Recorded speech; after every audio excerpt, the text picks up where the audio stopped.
Warning: this video is not suitable for all ages. Viewer discretion is advised.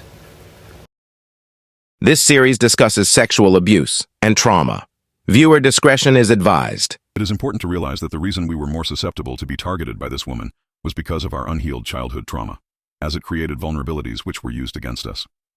For Maka, her childhood trauma was never addressed by adults, which caused her to develop memory loss of the trauma and PTSD. Maka then later on realized after exiting the cult she indeed had trauma which adults around her oppressed and suppressed, leaving her unknowingly vulnerable both as a child and as an adolescent. For Trish, her trauma was also suppressed by the adults around her, which made her believe that it wasn't important, therefore leaving her unknowingly vulnerable to predators. The reason why we both did not realize it was a cult in the early stages was because of the way we were approached and how this woman painted the message to seem as if she was sent by God to help us. Part 3, Exposing the Cult. So with this cult thing, one thing you need to know before we start talking about the cult is, because I don't want to annoy us. I know you guys and explain why we're going through it, but we want to tell you who the cult leader was. And her name was Anisimazonde, and she is my mother's sister. There's me in the group, which is Maka, and then there's Trish. And then there is my mother, which her name is Anotida Mazonde. Yeah, I'm outing them out because, guys, they are literally doing the same thing that rapists do. They prey on the vulnerable. Predators prey on the vulnerable, and they know it. This is a warning, guys. And the saddest thing is they're convinced that they're doing the right thing because they would very much say, oh, we're trying to help people. And they don't even see the type of harm that they've inflicted. That's crazy. What else do they need to know before we start describing the cult? I also say as a disclaimer, maybe on my end, to say that I have a history. Sorry. Before you continue, I just want to mention our geographical location because it's going to make sense as well, which is I'm located here in New Zealand and Trish is located over there in Ireland. Sorry, you can continue. Okay. I want to say that Maka may feel differently. I think I feel a bit, I'm going to make this a context because it's going to come out probably when I'm saying it. I'll try to be as honest as I can. And other people are involved in these stories. So I'm going to try to be mindful that some people, it's not my story to share. I only share the part where it's relevant to me. Mm-hmm. And it's hard for me to talk about it because this woman, after I had that experience with my mom, there were seasons in my life where she was in my life for 10 years, guys. And I know she's going to see this, and I will say that this is not coming from a place of hate. I don't hate this woman. I really don't hate her. But I just feel like what she's doing, she needs to stop because it's not helpful. It's not helping anybody. If she really is a genuine person, she needs to stop telling people that she has this message. That message is not from God, because I tried in a polite way to confront her and say this thing is not right. Maka tried. We tried to deal with this privately. We actually tried. The Bible says, there's a verse in the Bible that says, if somebody is doing something wrong, you talk to them. Mm-hmm. But if they don't listen, you bring another person in. And if they don't listen, you bring it before the church. And then if they refuse, then you cast them out because that person's like a heathen. They're an unbeliever. Like, we tried to deal with this issue publicly, but we felt convicted to share because we don't want any other person to be in the same situation as us. Whether it's about this woman, some people could be in a similar situation. And I also feel like it's hard for me because she was there for me in so many areas of my life. But I now look back and realize that was actually manipulation. Like, because I have this distorted reality of like, but she gave me money. She prayed for me. She was there for me in this situation, in that situation. So I know that it's the story could get skewed to be like, I was there for Trish. And it could be perceived as like, I'm bitter with her because she refused to do certain things. That's not what's happening here. You know what I'm going to say to that? You guys can't tell that we're being genuine, that's not our problem, really. This message is for people who are actually meant to hear it. That's what I believe. Like, if you're meant to hear it, you get it. If you don't get it, don't worry about it, sweetheart. Don't worry. um, One thing that I do want to remind people that when I refer to when I say my mom's sister, I'm talking about Anistimas and the cult leader. Okay, so just bear that in mind. Yeah. So how it started for us was she actually first came to Trish. Red flag 1. She targets younger, impressionable people. She deliberately sought out those who were easier to influence or manipulate. And I'll hand you over the mic because So I used to, because in our culture, right, we don't really address people who are like significantly older than us by name unless they're comfortable doing so. But because of the way I was raised, I was never comfortable. So normally, if they have kids, we'll refer to them by their first child's name, like Mama this. But I call her Antanisu because that's what she wanted me to call her. So I met Antanisu when back in 2013, I was 21. I just come out of the first cult. I don't know if I should briefly explain what that is or maybe a different time because I don't want to make this any longer. Okay, to just add a little bit of context, I come out of this thing called the holiness movement. So where we believe in head covering and, you know, all that stuff about dressing. So I used to babysit her kids. I knew her husband first. Her husband is a pastor.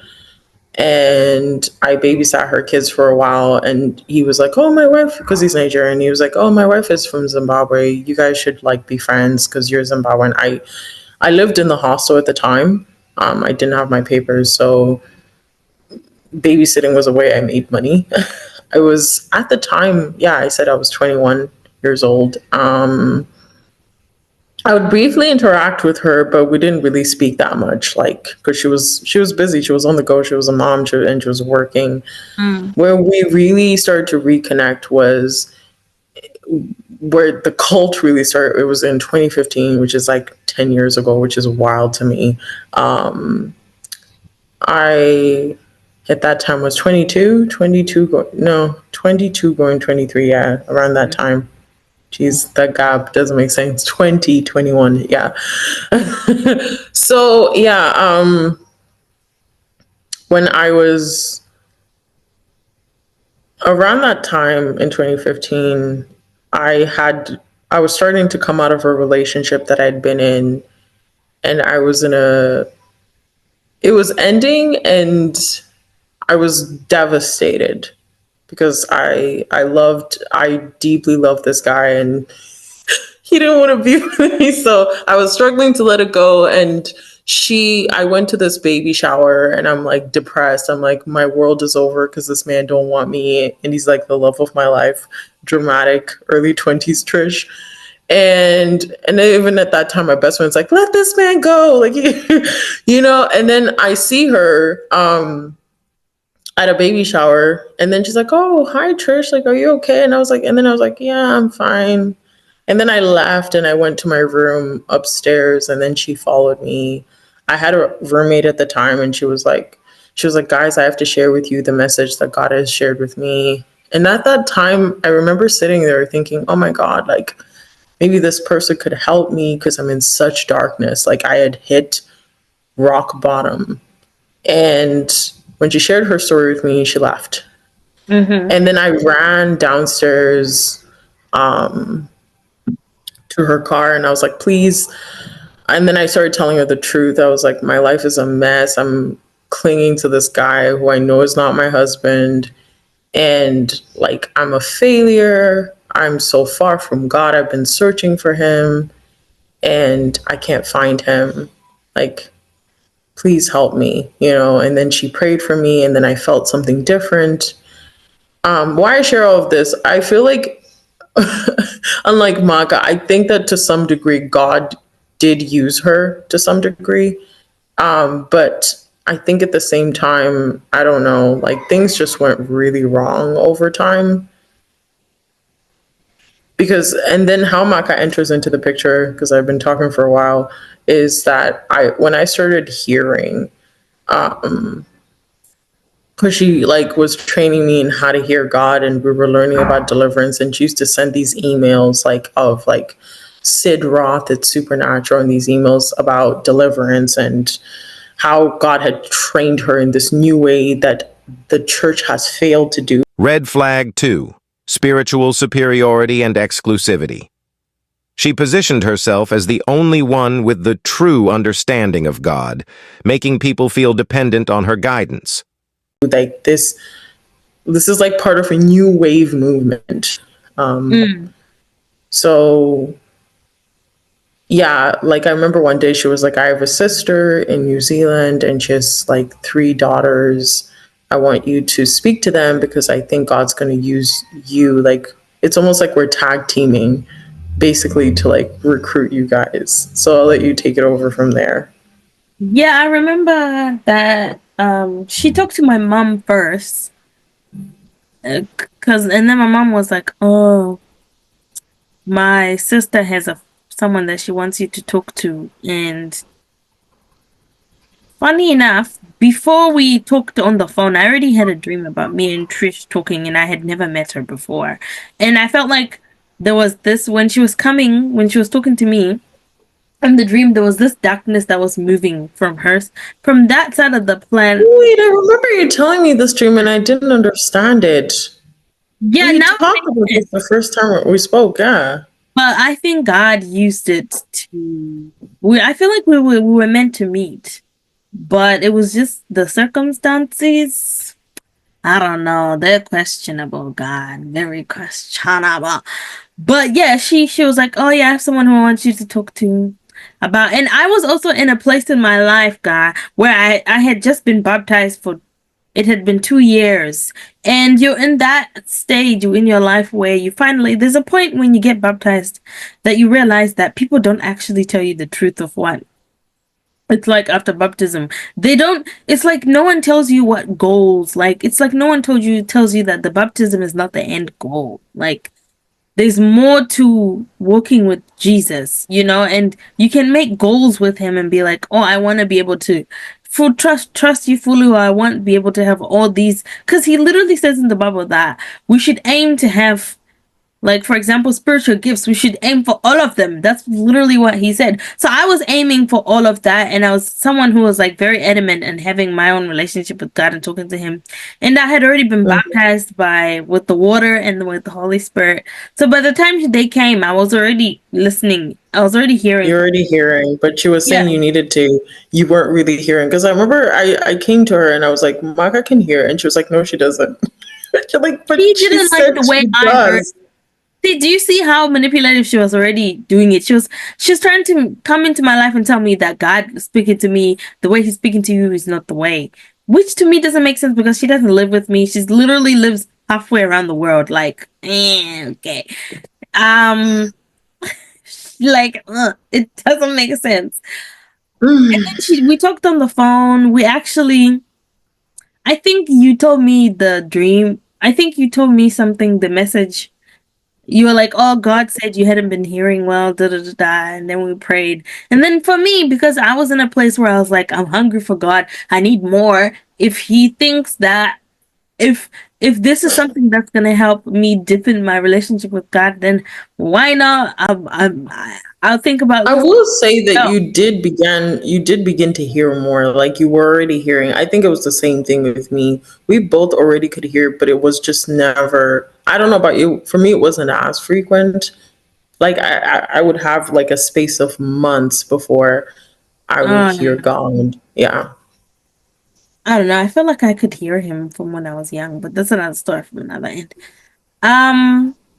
Yeah, so we talked on the phone. She talked about that. And then, but the large portion of the time that we ended up taking was mostly about our friend. We literally became friends. We started talking about a lot of different things. It was weird. We actually clicked right away.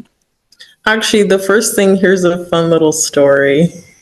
We'll probably look back on it. I was talking to the Holy Spirit at that time about my wedding, and I was talking about who I wanted to be in the wedding. And then I was learning to bring God into my life and the decisions I made.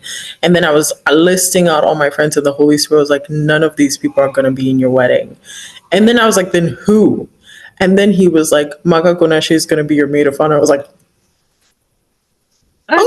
how can Maka be my maid of honor? And then I looked up the meaning of a maid of honor. I was like, I was God, 17 at that age. my maid of honor is supposed to be like the closest thing I have, like, if not my sister, like my best friend. I don't know this girl. And then I remember I blurted it out over the phone. I was like, Maka, the Holy Spirit just told me that you're going to be my maid of honor. And then you're like, this girl I remember you're like, yeah, okay, cool. likes the I was like, but we don't know each other. This is weird. For me, for some reason, it didn't even scare me away because it felt like we already were meant. I feel like we already knew each other before we spoke, which is weird. Yeah. So we did that, and remember we just connected. Like we got along so well. Like, and we were both. I love the fact that we're both yappers because I've been friends with people who don't talk as much as me. Yeah, we could yap for days. No, we can about anything too. That's crazy. Yeah, so we talked on the phone, and then I think you were like, my mom's sister inserted herself in the conversation somehow. I don't know. Do you remember how she did it? I don't even remember because inserted herself in the conversation somehow. I don't know. Do you remember how she did it? I don't even remember because I just remember her saying that I have this message about healing that I think we should all come together and just pray about it some more. So from that day on, she introduced to us, she started teaching to us this message about at first it started out as the deliverance ministry. And what it was basically the root of it is cultish. It was cultish because she introduced a prayer ritual that evolved over time, engraving in us the belief that the only way to receive healing from God was to pray it religiously. Because you get to see why, but let us explain that the deliverance thing was about casting out. It was mostly focusing on casting out demons or evil. Yeah, that was a large point. Like even our hearing was used to like. It was all about demons, that. Like this spirit of this, the spirit. There was a highly focusing on not just demonic stuff, but spiritual stuff. And I remember she was complaining that people, including her own husband, would say, you over spiritualize things, and she's like, there's no such thing as being too over spiritual. Like these people just don't get it. Yeah. So we did that. Literally everything we would talk about was to do. All the prayers were centered around casting out demons.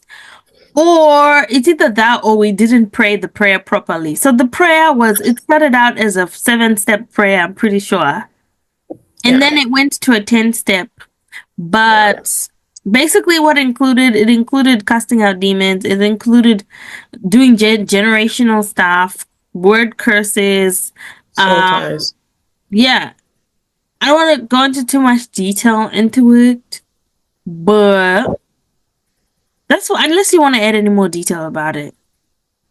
The detail that was so irritating to all of us. And I remember I look back because it mirrors like what happened in my childhood with my mom. Like whenever I tried to question something, I was always told to not question it or be shamed that I was a bad person. Like when I prayed the prayer and it didn't work, she would shame me. She'd be like, it's because you didn't do the prayer right, you know, because apparently you had to pray the prayer multiple times for it to work. Yes. Or if it didn't, exactly. For me, that didn't make sense because I had this thought in my mind. I was like, God said, if you do anything in faith once, it shall be done. So why am I having to do this again? I think because of the fact that she had ingrained in us repetition is what's gonna work and make it work. Repetition.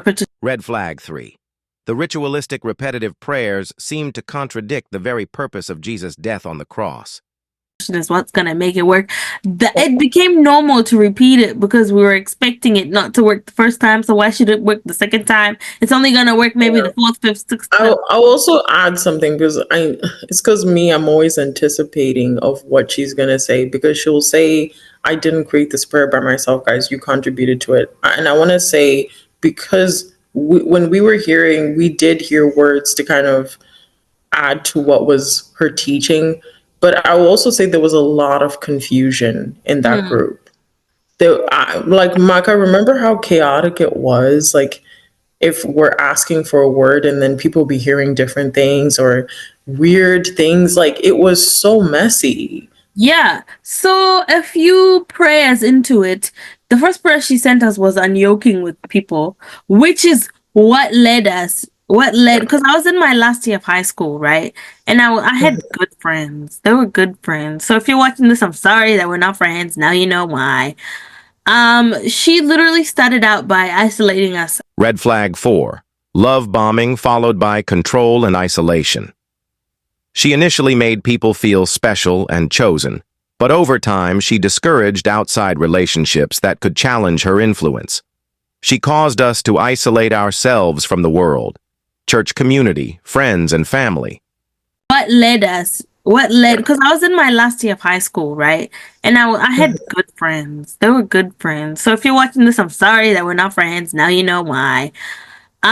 She literally started out by isolating us away from people, which was another tool that she used to make sure that we didn't talk to anyone who would potentially cause holes in her teaching.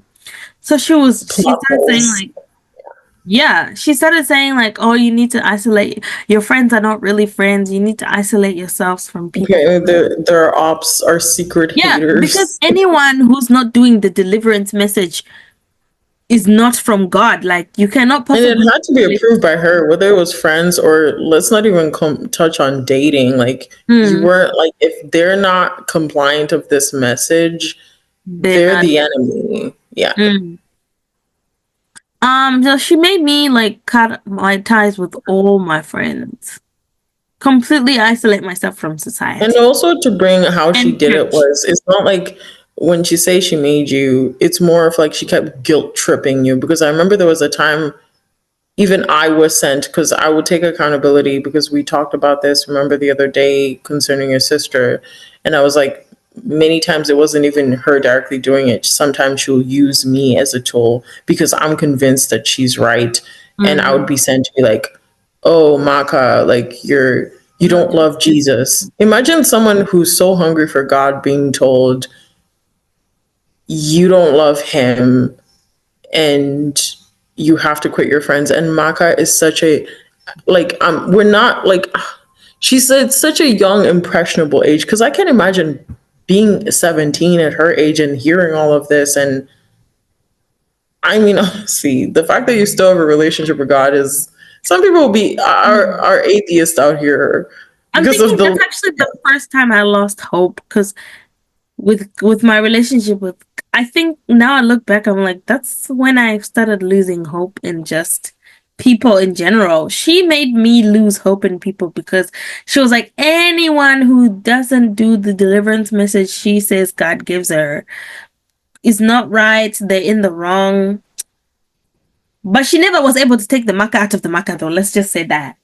Because I was, that's true. no They couldn't kill your spirit. They could not kill your spirit. They hated you for that because you way. refused to be compliant. Yeah, the reason why we said this, right? Me and Trish both cut out people in our lives. Boyfriends, friends, church, even church people. She was like, even church, the churches you're going to, they're not preaching the way, they're just not churching the way Apparently, God they're. says church But should. you know the ironic thing is, she said the same thing about her own husband.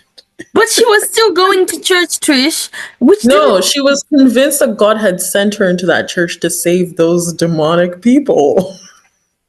Hmm. No, that was crazy. So, guys, the reason why we went along with it so long, you know our backgrounds, that it's because of what our trauma did. And It they made were us. family. Whether for Makash, they were blood. For me, they became like family. So if I left, I would be left with no one. Yeah, Like no one. that's so true. My mom was gone. My mom left Ireland when I was 19, so it was just me. Like I didn't even after that. Like at some point, I was so isolated that I didn't even have friends. Mm. Like people my own age. Like because all I talked to was either Antania Sue, Maka's mom, or Maka, and then Maka left the group, and so leaving just became impossible. Even if I didn't agree with them, I would just be talking to God. I'm like, I don't agree with this. This doesn't make sense. This teaching doesn't make sense. And then on top of that, I'm being told if I don't comply with this teaching or if I don't work hard to understand it, I'm going to die and go to hell. Yeah. But before we get into like us leaving the group, when we first started to see the red signs, like the red flags that this You saw them before woman, before I saw it. I was like, because she started saying things like, we would spend hours on the phone with her, right? And she'd be 10 hours. dissecting the way we're praying. She'd be like, let's go back and pray again. Maybe we missed this and we missed that. For some reason, she was the only one in the group who had the power to tell people what they were doing wrong. Reg flag 5. She claimed that God had given her the message, and only she had the authority to correct people. They were doing wrong. Like, only her could tell what people were doing wrong. No one else. If I was like, no, this doesn't feel right. So then when she realized that I caught on to what she was doing, and I was like, no, I was kind of like putting pressure. Like, we were butting heads a lot. I was like, no, this is not. She started to pick us off. Red flag 6. Chastising those who questioned her teachings. Whenever someone started to doubt or challenge her, she would publicly call them out in front of the rest of the group, making them feel guilty or wrong for even questioning her authority. She would gossip to other group members, behind that individual's back, planting seeds of doubt, causing the other members to doubt that person's character and morals. Off against each other. Like, for example, because I told her, I said, no, your message doesn't sound right, because now you're claiming to be someone who knows me more than God. Like, because she got to a place where she was like, oh, you probably didn't pray properly, or you need to do more of this. I remember you used to say, I prayed about it once, or she would say, did you use the 10th step? And you're like, the Holy Spirit led me. And she would like, you're supposed to use the 10th step. And you're like, no. Because I was like, there's no way that I'm going to spend the rest of my life praying like this. Like, this is sad. It didn't feel like I was connecting with God. That's also one thing that... would you be able to mention the dream that you had about that particular prayer? The prayer about... Oh, Remember yeah. the dream you had about that girl who was about to die and you told her not to do that prayer in the dream? Yeah, it was when I started... So when I was having these thoughts, I was like, God, there's no way that this is the life that you desire for us, and we should pray so religious like this, like 10 steps, no rigid. Like, to me, it didn't make sense, because I looked at the world and I was like, God made over a billion different people, and all of us see him differently. So there was no way that we had one prayer that fits all, like in every situation. Like, no. There's no way. And I was like, I'm not going to be a robot. And I hated reading. So I was like, no, that didn't make sense. So I prayed about it. And then God showed me this dream about Anesu talking to these. She was talking to these young ladies that were in a place they were kind of crippled in their faith. You know, when you reach that place in your journey where you're like, something needs to change, or when you know you're missing something but you don't know what it is. So she came at that perfect moment when they were vulnerable. And she started teaching them the 10-step prayer. And I think in the dream they tried it. I could tell that if they tried it, they were going to die. So I told them, I said, please don't repeat what she said, because it's going to make you worse. You need to ask God to help you, not her. Because her message, what she was teaching us, she wanted us to come to her to ask her for permission for any kind of prayer we were doing. Or if we're going to change something about our relationship with God and how we talk to him, she wanted us to come back to her as the point of reference of what's wrong and what's right. And you see, that's replacing God. And she would also justify the fact that, because I think there were times we called her out for being controlling. And then she's like, oh, if you guys did your thing properly, I wouldn't feel the need to micromanage you, because I don't want to do it. I've got my own stuff going on. Like, I'm not trying to like to control anybody. I was just like, but you are, like.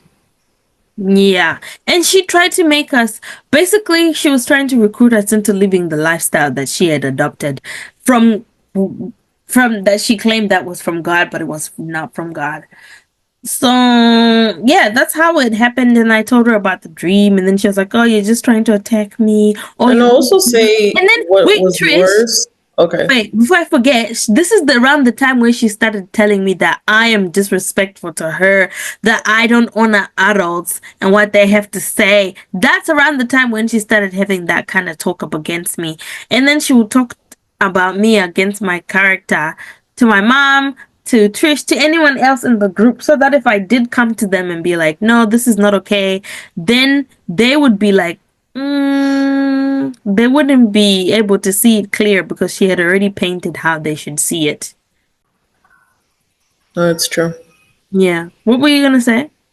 I was gonna say what also made me realize, I think where I started to see that God wasn't in this, I think I realized it even 2 years ago. I was like, she used us to solve her problems. Like, she came to us saying that I'm going to help you. God has sent me as a messenger to help you, like, Mm-hmm. get to have a deeper relationship with him, to step into your purpose. But when I reflected on it, I was like, it was never about helping us. It was about helping her and her family. Because remember how you told me that your mom said that, Antanas, who said that Trish is meant to be the heroes of the Mazon, the hero of the Mazonde. And I've been fighting that for years, to be like, Mm-hmm. that makes no absolute sense, because I know God is calling me to something bigger than just your family. Like, I took it as like a training ground. I didn't think of it as a Yeah. destination. Whenever I would tell her God is leading me this direction, she'd be like, no, you're meant to stay with me and take over this thing that I'm doing after I'm gone. Come to my husband's church, and God's going to use that particular church. Mm-hmm. And every time she came to me about prophetic words, she would like ask me, like, she would come to me on the guise of trying to help me. She'd be like, Trish, God has been speaking to me and saying you're very stuck. You're stuck in your relationship. You're angry. You need to forgive. So then we'll do the prayer. And then 30 minutes into the call, she'll just slip it in there. Can you, she wouldn't even ask her. She'd be like, my daughter has been struggling in school lately. I don't know what's going on with her, or she's just been very quiet. Like, could you kindly like ask the Holy Spirit? Like, I'm not hearing clearly in that area. And then I was conditioned to the point where I don't know if that worked with you, Maka, where it just became automatic. And Mm. I felt like I owed her, because she's a person, if people really who know her, right? She's known as this very kind, empathetic person, because she does a lot of good in the church community, even outside. Like, she visits people when they're sick. She will, if you ask her for money, she'll give you money. So she did a lot of like physically good things for me. She was there for me. She would listen to me vent and cry about everything. So I Mm-hmm. think I felt indebted to her. Like, I was like, I can never like reject her. I can't say no. Yeah. Like, the guilt was so much for me. Like, it was so hard. I think even up till now, to talk about this on this podcast, the guilt of me feeling like I owe her for the good that she did to me, it's still impacting me till to this very day. And so that's why we're saying this group thing is bad, because we were doing so many things that we were uncomfortable doing and being told we had to, when the reality that God is reminding us that we're accountable to him as individuals. Mm-hmm. That's scary. Like, I'm not going to go to hell because of someone else. If I'm going to go to hell, God forbid, it will be because of me, not because someone else tried to guide me and led me astray. Yeah, because then when we didn't hear something that was aligning with her life, she would come back to us and be like, "The problem must be you. You didn't deliver it properly. Your tone was this. You did it. You weren't nice enough. There's no love." And then there was a time when she was like, "There's no love in what you're saying." And then she even gave us a lesson of what love was and stuff like that. Do you remember the heroes guidelines? We weren't even allowed to use like titles, or like, because I think that me and Maka, the reason why we could hear more, it was because we both knew early on we have a prophetic calling. I don't think either of us are comfortable calling each other ourselves prophets, but we know that we have a very strong prophetic calling on our lives. And she wouldn't even allow us to say that because she was like, she hated titles in the church. So Yeah. we were in the group, we were called hearers. Ridiculous. And we each had a specific assignment in our hearing. I remember I was told that I'm basically like a watchman. Maka was, I don't know what you were. No, she said we would take turns.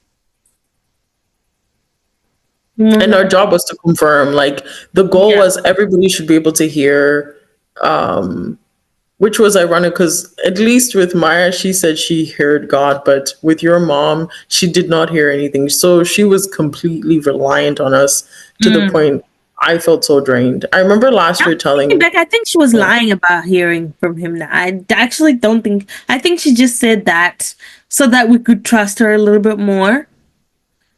this makes no sense. Because if we trusted her a little bit more that she had a relationship with God, we were more likely to listen to her because she knew I was very strict. I was like, no, whatever happens with me and God are my own business. Because she got to a place where she was like, nothing is off limits in this group. We have to be able to get to a place where we're comfortable to talk about everything. There were no secrets. Oh my God. To me, that was violating because I was like, And no, and the thing is, she my own used relationship. that as a way to control us. It was a tool. And I remember Maka advocating. I remember she used to be like, Trish, you don't have to tell her everything.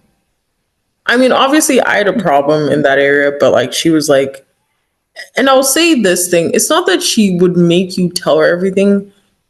I remember I would describe it as this way. There was a girl I introduced Santana to her. And she said to me, Trish, I can't explain it. When I was around that woman, something in me just made me like spill out all my secrets and I want to tell her the truth. And that's the energy she gives you. Like she makes you think you're safe enough. Something in her just forces you, whether you like it or not, to share everything, to like, even if you're not that kind of person, because I've heard her even brag about how she has the skill to get people to tell her whatever she wants to tell them. So I will warn you guys, don't ever be around this woman because I'm telling you, her manipulation, it's like when we're describing it right now, you won't believe it because you'll be thinking, this woman is nice. What are you talking about? She told us that it wasn't okay to have a relationship with anyone else that didn't have the same message as her. So that means the whole world. We were literally by ourselves. She made me depressed, thinking that I'm alone in this world. No one will ever be able to get. And we're not her spiritual she is. Like we have not reached the height of her spirituality. Yet when we confronted her on her flaws, she would always hide behind Jesus is working on me. Like she did some pretty messed up things and say, too. God is working on me. She'd be like, you guys have problems too. Why are we focusing on my own problems? Remember how she used to say we're on sick beds? Everybody's on sick beds. So like, don't be coming for me, blah, blah, blah. Like I'm just a human being. And then I was like, if you're just a human being, then why are you trying to act like you know everything? It was funny. Because during the whole time we're in the group, she was the person who was getting the worst kind of sickness. Remember when she had boils and then she had thrush? That wouldn't go away. I remember, yeah. I was like, for someone who's praying for God, this is unlucky. So anyway, so I started opposing it, and then I tried to tell Trish because I was like, I can't leave without not telling anyone. So I tried to tell her, and me and Trish's relationship, that's why it was on and off for years, because I kept trying to tell her. I was like, leave, and then she would try to explain to me that Maya is all she knows. She's her own family. She doesn't have a family, which makes sense now because of her trauma, guys. We know that she never had family. So obviously, if you were in a place in your life where you needed family and someone who came in the form of family and seemed and you have abandonment issues, it seemed to promise that they had your best interest, of course you wouldn't want to leave them because they become like family. So so over those past few years when I left, because I only spent like 2018 2019 in the group, and I left 2019, didn't I? It was just a year. I see you left multiple times. I remember the first time you left, it was in 2017. Then you came back to tell me that I had to go in 2018, and then I left for like a year for the very first time because I didn't know, because I know that hearing it up until this point, you probably might not think it was bad, but I didn't know how to develop a relationship with God on my own outside of her. I remember experiencing life as an adult without her influence, and it was so weird. Mm. And then I came back again in 2019 because things just went wrong. And then I thought maybe it was because I left and I need to go back, where she had all the answers on what God told her to do. And Yeah. that was a huge mistake. She made Trish so codependent on her. She like created this sense of independence, but it was an illusion. It was all codependence on her because now she was like, every time you do a big decision in her life, it had to be run by her. You had to And tell her. if anybody else had an opinion on it, she'd be like, why are you listening to other people? Yeah. But the only person that was acceptable to listen to was her, because she had my best interest at heart. Because she's God. Her whole thing was to get us to pretty much treat her like a god, pretty much. And I feel bad for the way I was used to enforce her will. Like, I was thinking of her daughter a couple years ago. I was sent to say, oh, God told me to tell you to do this course. Because granted, I take accountability that I'm still learning and understanding hearing. So sometimes I would hear things about her children, but I'll never forget this conversation. Her daughter was screaming, saying, I don't want to do that course. And then she was like, listen to Trish. This is what God is telling you to do. Like, if you do things. And then she was just like, but I don't want to do it. I don't want to do it this way. Like, she was like saying she didn't want to do this particular course. Because at that time, we believe like that you're led by the Holy Spirit. And even after her daughter, I think a year into doing that course, she still didn't want to do that course. And her mom was just like, you have to do it because God told you to do it. And then I was just kind of like, maybe you should just, I know I gave the word, but like, maybe you should just let like her figure it out. Like, she's an adult now. Another That's example an example of like, how bad it was she got people to have this mindset that the only way you can get healing was through that 10-step prayer. So when things like, for example, my mom went through this phase where she was growing a lump of fat over her hand. It was getting bigger and bigger, right? As she was doing the prayers, by the way, they didn't work. And then I was telling her on the other hand that you need to go to the hospital and get this checked out. But I don't know why it didn't make sense to her that the more she prayed, the bigger it got, and she couldn't lift her hand over her shoulder. I was like, no, you need, and then she finally went to the doctor and it got removed and nothing happened. So then I had a little bit of hope because I was thinking, maybe now she gets it. By the way, this is when I had, when I left the group initially in 18, I also left, I didn't really have a close relationship with my mom because I knew she was still in the group. So it was on and off with her. And then I moved back in with her in 2021 to 2023. To 2024 actually, June. So I took that time as a way to like, I thought she was gonna change her ways and finally like start having her own relationship with God. So I had hope in that area. To me, that was surprising that she was still thinking like that the 10-step prayer would help her. And that's not the only other thing. My other thing was like my little sister, the youngest one, she had a problem with her eyesight, which she now has glasses. But she was refusing to take her to the optometrist because she was like, no, the 10-step prayer would help. She should help. And how many times has she prayed that prayer? And it didn't help. Zero.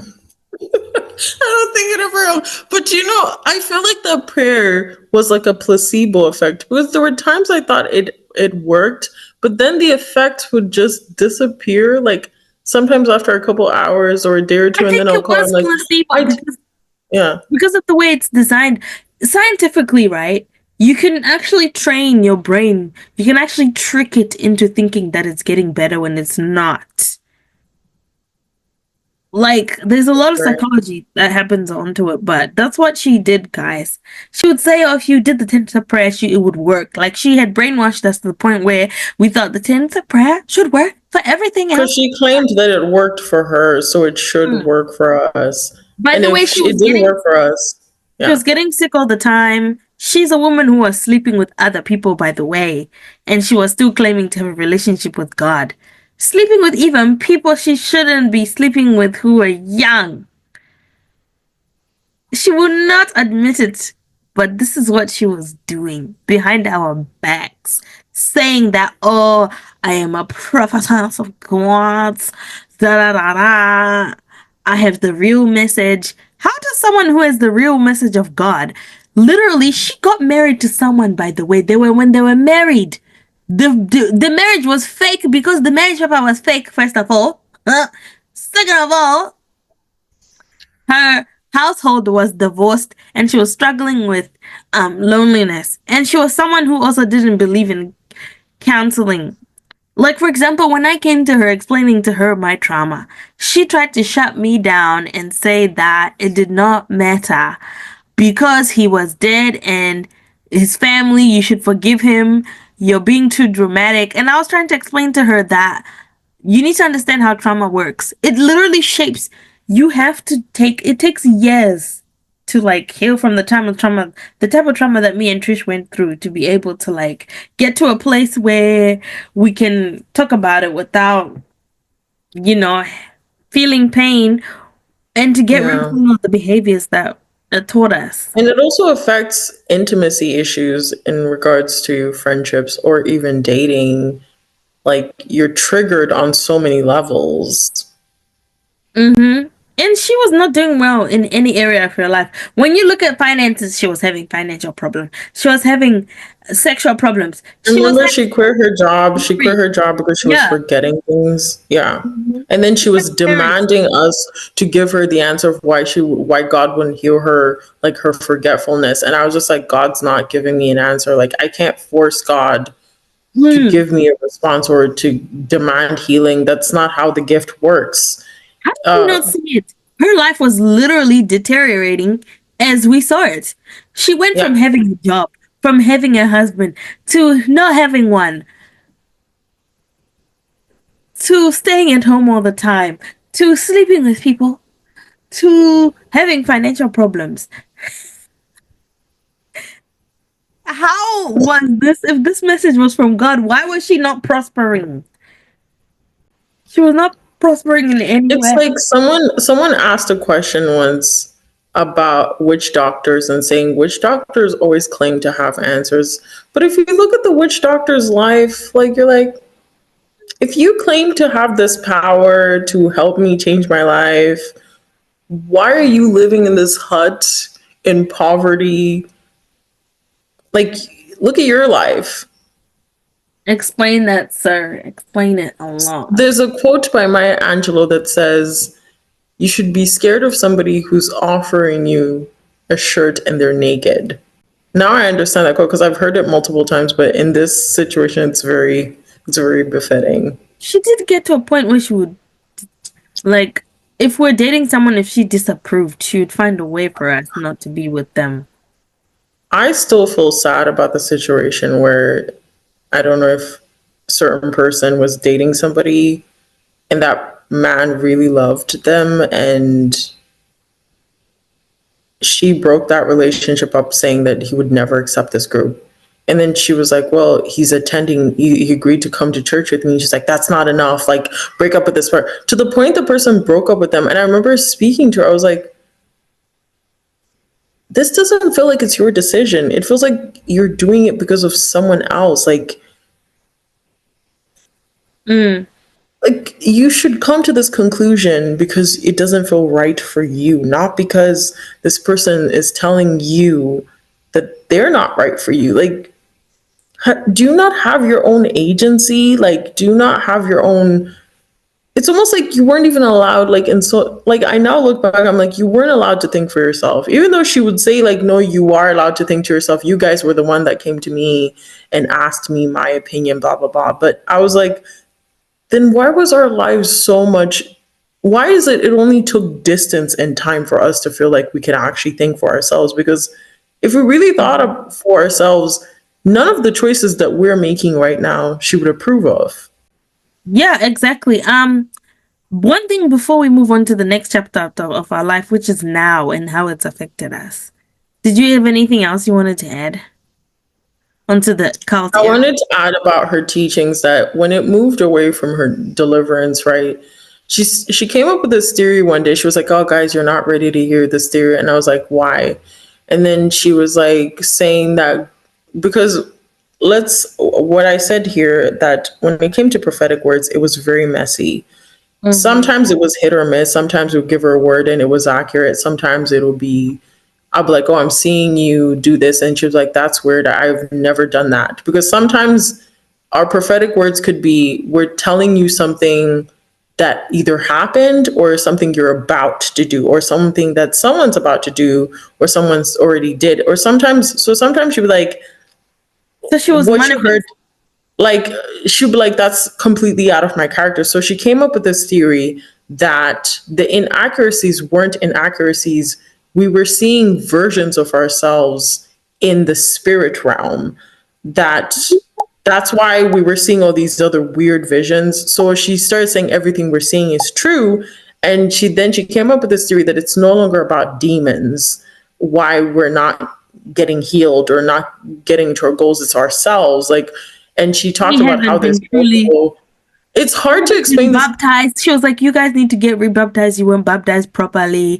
Do you remember that? And Yeah. you know the whole theory of manifestation is that you're speaking into the different versions of yourself. You're speaking into the future version. Till to this day, I still don't understand that theory. That theory made no sense to me, and she used to yell at me When because you I were didn't saying it, it was understand coming it. to me that it was definitely manifestation because that's what it is. She was speaking things and then she was calling them to be true and then speaking them. Because, guys, our tongue has power, right? We have Yeah. power and influence over our tongue. So, whatever we say with it, we need to be careful because Yeah. it will literally change the course of our lives. So, she knew that. So, she knew that if I tell them that this is not true and I believe it, because when someone is so convinced in their bullshit and they come to you, you're gonna start believing their bullshit, even if you know it's bullshit, and you're just like, "What the hell?" You know. What other thing did I want to? That's basically all I wanted to say. Continue on to part 4, where we talk about life after the cult. We talk about how that affected our ability to connect and reintegrate into the world and the community.